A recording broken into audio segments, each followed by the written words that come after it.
G'day, Livio, Regano with tonight's weather. We're stuck in a fixed pattern of onshore winds for what could be several days, which means overall damp conditions in the days ahead, especially later in the week as rainfalls reach their peak. If you looked up the temperature averages for February, you'd find something quite similar to what's up on your screen right now. In other words, today was a perfectly normal, though slightly humid day. Let's start with the satellite loop now. You can see that clouds in bits and pieces are smeared all across the state, not just along the coast. The two hot spots have been the far north, where we've had sort of 50-odd mils in some of the places around the Catherine coast.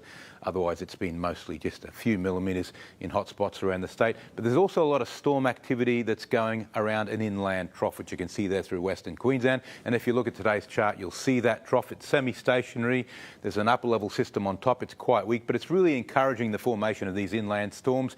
And, of course, there's a weak monsoon at the top end there that's producing the extra rain around far north Queensland. On tomorrow's chart, that low weakens a bit, but the monsoon starts to strengthen and the southeasterly trades continue in the southeast, bringing more showers.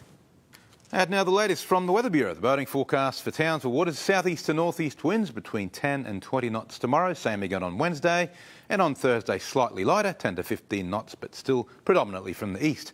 As we get closer to Thursday's half moon, our tidal range will continue to shrink. First up tomorrow we've got low tide with a gentle rise to the afternoon high. The Herbert and Lower Burdekin, a 30% chance of a shower or storm tomorrow, with Townsville expecting 25 tonight, 32 tomorrow. Ayr and Ingham also 32 degrees. And the Northern Goldfields and Upper Flinders, outside chance of an afternoon storm. Charters Towers a warm night and a top of 36. Georgetown 34. Looking ahead for Townsville, cloudy and humid this week with passing showers. There's uncertainty about a low forming offshore this weekend, which could increase wind and rainfall. Animals and meteorologists alike try their best to predict the weather. But let's not forget our marine friends who are also very much into the forecasting game. Local sea mullet, for example, are often seen jumping and biting frantically before strong southwesterly changes. In Western Australia, schools of salmon can become agitated up to 48 hours ahead of bad weather, travelling at great speed before disappearing into deep water. And in Europe and Asia, people often kept cobia or weatherfish in their tanks as their own personal barometers. It's illegal to import cobia into Australia, but food for thought. Thanks, Glenda John, for the info, and now it's back to the team. Yeah, good on you, Liv. Thank you, mate.